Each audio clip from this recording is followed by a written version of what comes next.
America का अगला president कौन?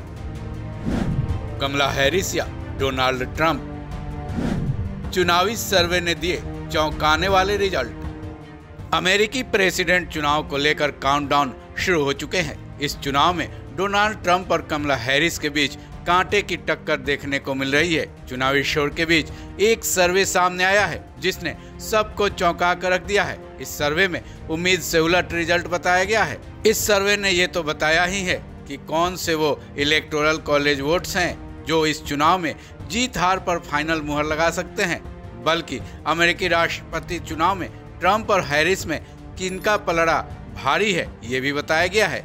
इस चुनावी सर्वे में डोनाल्ड ट्रंप के खाते से रिपब्लिकन पार्टी के लिए सबसे सुरक्षित माने जाने वाले राज्य हाथ से फिसलता नजर आ रहा है। ये सर्वे अमेरिका के आयोवा में हुआ है, जिसमें उम्मीद से बिल्कुल उलट अमेरिकी उपराष्ट्रपति कमला हैरिस को पूर्व राष्ट्रपति डोनाल्ड ट्रंप के खिलाफ आगे रखा दिखाया गया है। ये बात काफी हैरान कर देने वाली है। इस सर्वे के आंकड़ों ने अमेरिकी पोलस्टर्स को भी चकित कर दिया है, क्योंकि शुरू से ही आयोवा को रिपब्लिकन पार्टी के लिए एक सुरक्षित राज्य माना जाता है। अमेरिका के डेस मोइनेस रजिस्टर अखबार की तरफ से एक सेल्जर पोल किया गया है, जिसमें कमला हैरिस को डोनाल्ड ट्रंप के 3 अंक से बढ़त बनाते हुए दिखाया गया है। लेकिन यहाँ ये ध्यान रखने वाली बात है कि इस सर्वे में मिडिल वेस्ट राज्य आयोवा 2024 के चुनाव के लिए 7 स्विंग स्टेट शामिल नहीं है, जहां 2016 और 2020 दोनों चुनाव में डोनाल्ड ट्रंप को वोट मिले थे। जाहिर है, ऐसे में अगर ट्रंप के खाते से ये सीट निकल जाती है तो उनके लिए एक बहुत बड़ा झटका माना जाएगा। हो सकता है ये सीट भी हार जीत के अंतर पर बड़ा असर डाले।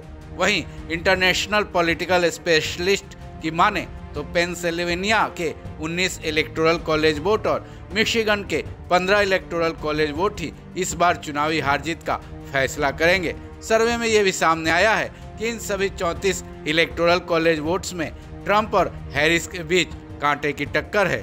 वहीं अमेरिका के कई ऐसे राज्य हैं जहां चुनाव के वक्त हमेशा से ही डेमोक्रेट पार्टी या रिपब्लिकन पार्टी दोनों हावी रहते हैं। ये 7 राज्य हैं जिनको स्विंग स्टेट भी कहा जाता है। ये राज्य Arizona, Nevada, Wisconsin, Michigan, Pennsylvania, north Carolina हैं।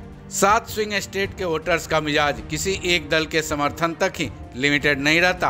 अमेरिकी चुनाव इतिहास में देखा गया है 7 स्विंग स्टेट के वोटर्स हर चुनाव में अपनी पसंद बदल लेते हैं, यानी कि इन सभी 7 राज्यों के वोटर्स का मूड स्विंग होता रहता है।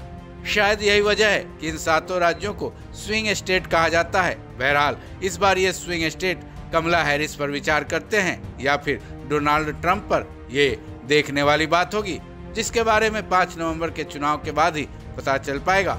इस खबर में बस इतना ही। बाकी अपडेट्स के लिए जुड़े रहे वन इंडिया हिंदी के साथ।